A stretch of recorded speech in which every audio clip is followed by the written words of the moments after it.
Bismillahirrahmanirrahim. Assalamualaikum warahmatullahi wabarakatuh. Perkenalkan, nama saya Muhammad Fahmi Fardiansyah, NPM 192191201 dari kelas 2F. Di sini saya akan menjelaskan materi mengenai konsep pengembangan kurikulum pada mata kuliah telaah kurikulum pendidikan jasmani. Mungkin langsung saja, yaitu kepada pengembangan kurikulum.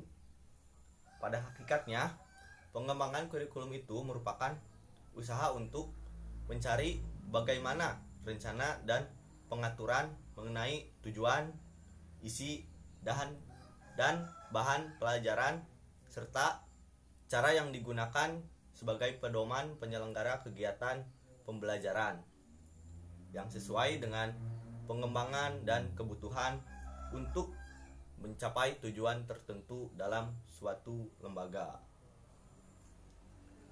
Nah, itu untuk ke pengembangannya. Lanjut kepada prinsip-prinsip pengembangan. Di sini saya mengambil prinsip pengembangan menurut Profesor Dr. Nana Saudi Sukmadinata, yang terdiri dari dua prinsip, yaitu ada prinsip umum dan khusus. Di sini saya akan menjelaskan mengenai prinsip umum terlebih dahulu. Yang pertama ada relevansi. Nah, relevansi itu adalah bahwa tujuan, isi, dan proses belajar harus relevan dengan tuntunan dan kebutuhan perkembangan masyarakat.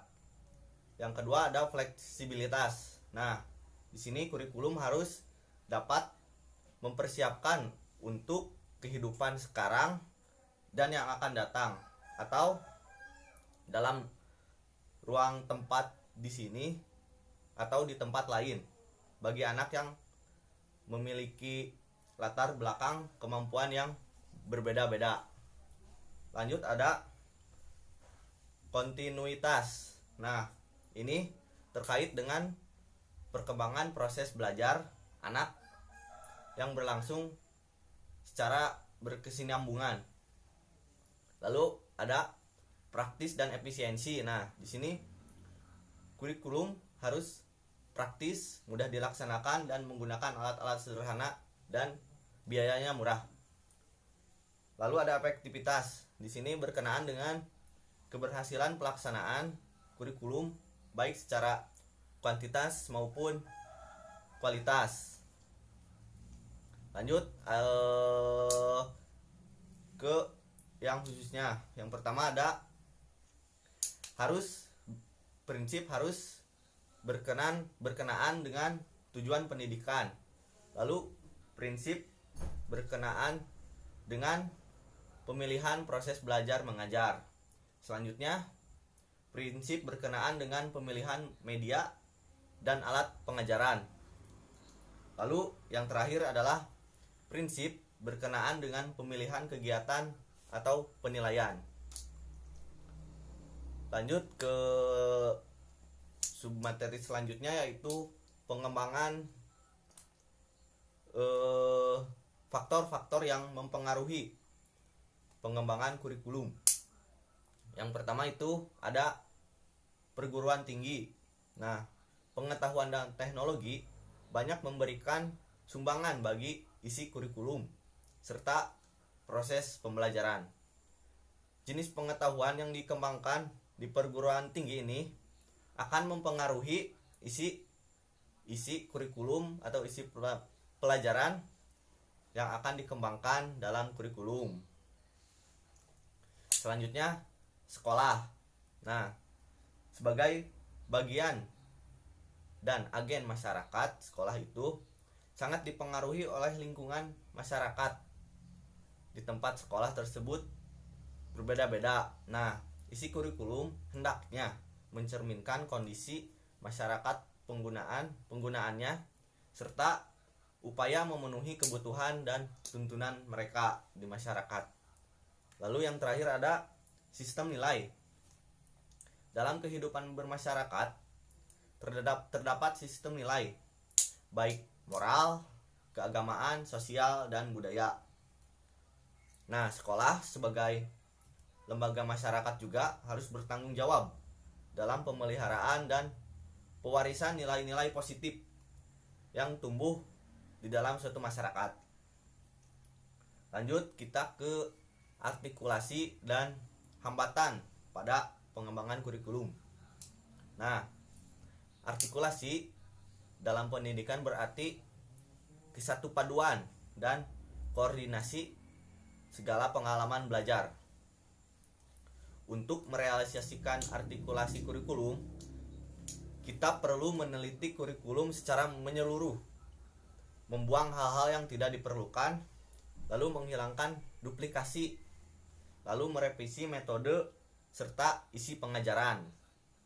Nah, kemudian kita lanjut ke hambatan-hambatan pada pengembangan kurikulum.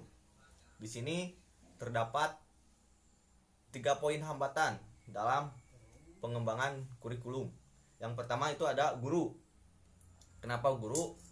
Karena ada saja guru yang kurang berpartisipasi dalam pengembangan kurikulum tersebut.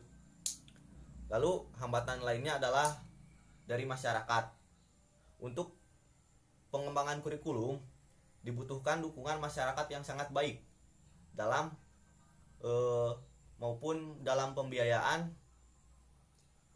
memberikan timbal balik yang bagus terhadap sistem pendidikan atau kurikulum yang sedang berjalan.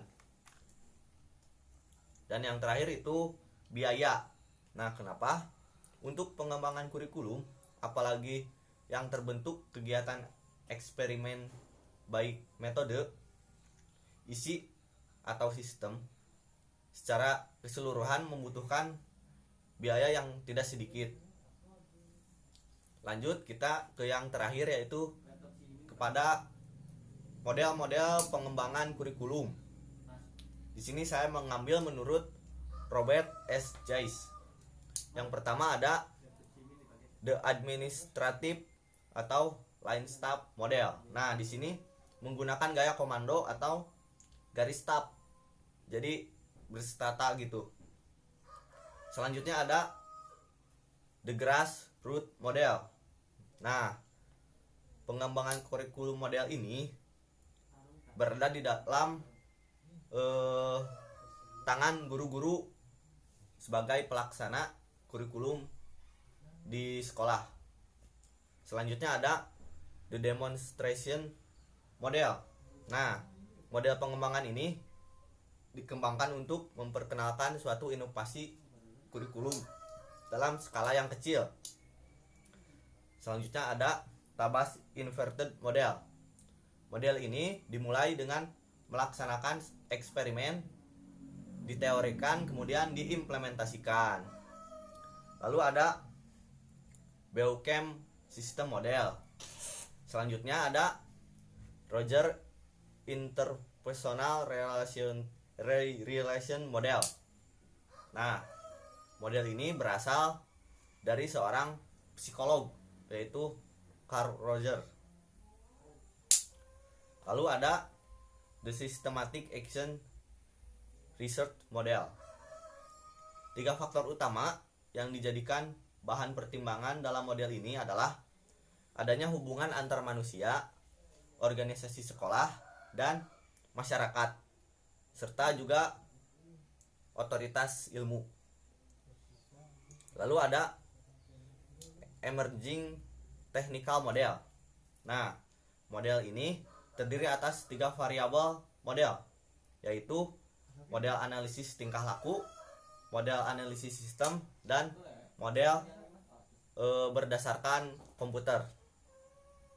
Nah, mungkin itu yang bisa saya sampaikan. Lanjut ke terakhir, kesimpulan pada menganalisis konsep pengembangan kurikulum. Nah, jadi proses pengembangan kurikulum sebagai sifatnya yang senantiasa berubah. Turut itu dipengaruhi oleh faktor-faktor persekitaran yang merangsang reaksi manusia yang terlibat dalam kepentingannya. Nah, dengan harapannya pengembangan kurikulum tersebut diharapkan agar peserta didik dapat menghadapi masa depannya dengan baik. Oleh karena itu, pengembangan kurikulum hendaknya bersifat antisipatif, adaptif, dan aplikatif. Mungkin itu yang bisa saya sampaikan. Mohon maaf apabila ada kesalahan kata maupun kekurangan materi. Terima kasih. Wassalamualaikum warahmatullahi wabarakatuh.